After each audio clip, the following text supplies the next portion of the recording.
عزیز طلباء و طالبات، اردو زون میں خوش آمدید۔ آج کی اس ویڈیو میں ہم حروف کے بارے میں جانیں گے۔ حرف کسے کہتے ہیں، حرف کی جمع کیا ہے اور حروف کی کتنی اقسام ہیں۔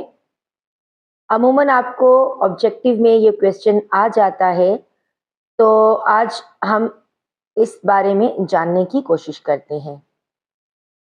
حروف جمع ہے حرف کی۔ حرف وہ کلمہ ہے جو کسی اسم یا فعل کو ظاہر نہ کرے، بلکہ اسم کو اسم سے ملانے یا اسم کو فعل سے ملانے کے لیے استعمال کیا جائے، اور یہ اکیلا کوئی معنی ظاہر نہیں کرتا۔ جیسے میں، سے اور کو وغیرہ، اگر ہم ان کو الگ سے استعمال کریں تو ان کا کوئی مطلب یا معنی نہیں ہے، مگر یہ کیا کرتا ہے، یہ حروف کو یعنی اسم کو اسم سے ملاتا ہے یا پھر اسم کو فعل سے ملاتا ہے۔ اب ہم جانتے ہیں کہ حروف کی اقسام کتنی ہیں۔ اردو زبان میں حروف کی مندرجہ ذیل 16 اقسام ہیں۔ تو سب سے پہلی قسم ہے حروف جار۔ حروف جار وہ حروف ہوتے ہیں جو کسی اسم کو فعل کے ساتھ ملائیں، انہیں کیا کہتے ہیں، انہیں حروف جار کہتے ہیں۔ مثلا کتابیں اور کاپیاں میز پر رکھ دو۔ دوسری مثال، وہ جماعت ششم میں پڑھتا ہے۔ پہلی مثال میں کتابیں، دوسری مثال میں جماعت ششم، یہ کیا ہے، اسم ہے۔ اب پڑھتا ہے اور رکھ دو، یہ کیا ہے، فعل۔ تو اسم کو فعل سے ملانے والا جو حرف ہے، ان دونوں مثالوں میں دیکھیے، پہلی مثال میں حرف پر، دوسری مثال میں حرف میں، یہ کیا ہے، یہ حروف جار ہیں جو اسم کو فعل سے ملا رہے ہیں۔ ٹھیک ہے، تو میں اور پر جو ہے وہ حروف جار ہیں۔ حروف کی دوسری قسم ہے حروف اضافت۔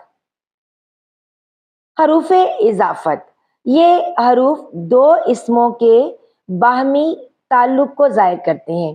اب آگے مرکب اضافی بھی پڑھیں گے، تو جہاں پر کا، کے، کی وغیرہ استعمال ہوتا ہے، ہم ان کو حروف اضافت کہتے ہیں۔ مثال دیکھیں، خالد کی ماں، اس میں خالدہ اور ماں، یہ کیا ہے، اسم ہے، کی اس میں حرف اضافت ہوگا، تو خالدہ کا تعلق ماں کے ساتھ ظاہر کیا جا رہا ہے، اس لیے خالدہ کی ماں، تو یہ اس میں کیا ہو جائے گا، حرف اضافت۔ دوسری مثال میں فاطمہ کا رومال، کا اس میں کیا ہے، تعلق کو ظاہر کر رہے، فاطمہ کے ساتھ رومال کا تعلق ظاہر کر رہے، تو کا جو ہے وہ حرف اضافت ہوگا۔ اس مثال میں دیکھیے، درخت کے پتے، پتوں کا تعلق ظاہر ہو رہا ہے درخت کے ساتھ، تو دونوں ہی اسم ہے، درخت بھی اور پتے بھی، تو تعلق ظاہر کرنے والا حرف کیا ہے، کے۔ اسی طرح ارشد کی کتابیں، ارشد اسم ہے، کتابیں بھی اسم ہے، کی جو ہے وہ حرف اضافت ہے۔ ان تمام مثالوں میں دیکھیں، کی، کے، کا، یہ کیا ہے، حروف اضافت ہیں۔ حرف کی اگلی قسم ہے حروف عطف۔ وہ حروف جو دو اسموں یا دو جملوں کو ملانے کا کام کرتے ہیں، انہیں حروف عطف کہتے ہیں۔ اگلی کلاسوں میں آپ پڑھیں گے نا مرکبات عطفی، مرکب عطفی، تو واو اور یہ کیا ہوں گے، حروف عطف ہوں گی۔ جیسے سمینہ اور کوثر، شب و روز، شب اور روز دو اسم ہیں، ان دونوں کو جوڑنے والا واو حرف عطف ہوگا۔ اگلی مثال دیکھتے ہیں. تم فیصل آباد جا رہے تھے پھر واپس آ گئے. اب یہاں پر دو جملے ہیں نا. تم فیصل آباد جا رہے تھے مکمل جملہ, واپس آ گئے دوسرا جملہ. ان دونوں جملوں کو جوڑنے والا جو حرف ہے وہ ہے پھر.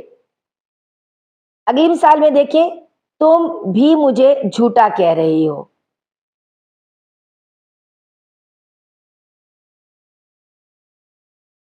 فیصل آباد جا رہے تھے واپس آ گئے, یہ دو الگ الگ جملے ہیں نا. ملانے والا حرف کیا ہے؟ پھر. اسی طرح تم بھی مجھے جھوٹا کہہ رہے ہو میں جھوٹا کہہ رہے ہو, مجھے جھوٹا کہہ رہے ہو, یہ کیا ہے؟ ایک جملہ ہے. تم مجھے جھوٹا کہہ رہی ہو. اب اس کو جو ملا رہا ہے, تم بھی مجھے جھوٹا کہہ رہے ہو, تو بھی کیا ہوگا؟ یہ بھی حروف عطف ہوگا. اچھا, یہاں پر بچے ایک بات جو ہے وہ ذہن میں رکھنے والی ہے کہ واو جو ہوتا ہے نا وہ صرف فارسی اور عربی کے الفاظ کو ملاتا ہے. اگر ایک لفظ ہندی کا اور دوسرا عربی یا فارسی کا ہو تو پھر حرف عطف واو استعمال نہیں ہو سکتا. اسی لیے لفظ جو ہے چیخو پکار یا پھر مرکب ہوتا ہے دن اور رات, یہ غلط مرکبات ہیں. یعنی فارسی اور عربی کے الفاظ کو ملانے کے لیے واو استعمال ہوتا ہے. ایسا نہیں ہوتا کہ ہندی یا فارسی الفاظ کو ملانے کے لیے واو کا استعمال ہو. ٹھیک ہے. اگلی قسم ہے حروف ندا. ندا کہتے ہیں پکارنے کو. وہ حروف جو کسی کو پکارنے کے لیے استعمال ہوتے ہیں وہ حرف ندا یا حروف ندا کہلاتے ہیں. جیسے یا اللہ. یا اللہ کے بعد جو علامت لگی ہے اس کو ہم علامت ندا یا پھر ندائیہ بھی بولتے ہیں. یا اللہ ہم پر رحم فرما. پکارنے کے لیے حرف کون سا استعمال ہوا؟ یا اللہ. ارے بھائی ادھر تو آؤ, تو پکارنے کے لیے کیا لفظ استعمال ہوا؟ ارے بھائی. تو حروف ندا جو ہیں وہ مندرجہ ذیل ہو سکتے ہیں. اے بھائی, یا اللہ, ارے احمق, ارے بھائی, چنانچہ, اے, یا ارے, اجی وغیرہ یہ حروف ندا ہے.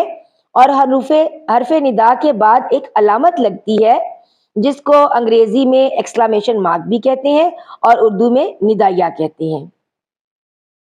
حروف کی پانچویں قسم ہے حروف استفہام. استفہام کا مطلب ہوتا ہے پوچھنا. ٹھیک ہے, سوال کرنا. وہ حروف جو کوئی بات پوچھنے کے لیے بولے جائیں ان کو حروف استفہام کہتے ہیں. جب ہم کسی سے کوئی سوال کرتے ہیں, کوئی بات پوچھتے ہیں, تو جن حروف کا استعمال کیا جاتا ہے وہ استفہام کہلائیں گے. جیسے کب, کیوں, کہاں, کیسے, کس لیے وغیرہ. یہ سب کیا ہوں گے؟ یہ حروف استفہام ہوں گے. اور ان کے لیے جو سوالیہ کی علامت لگائی جائے گی وہ علامت استفہام کہلائے گی. جملہ دیکھیے, تم کب لاہور جاؤ گے, یا کیا میں اندر آ سکتا ہوں.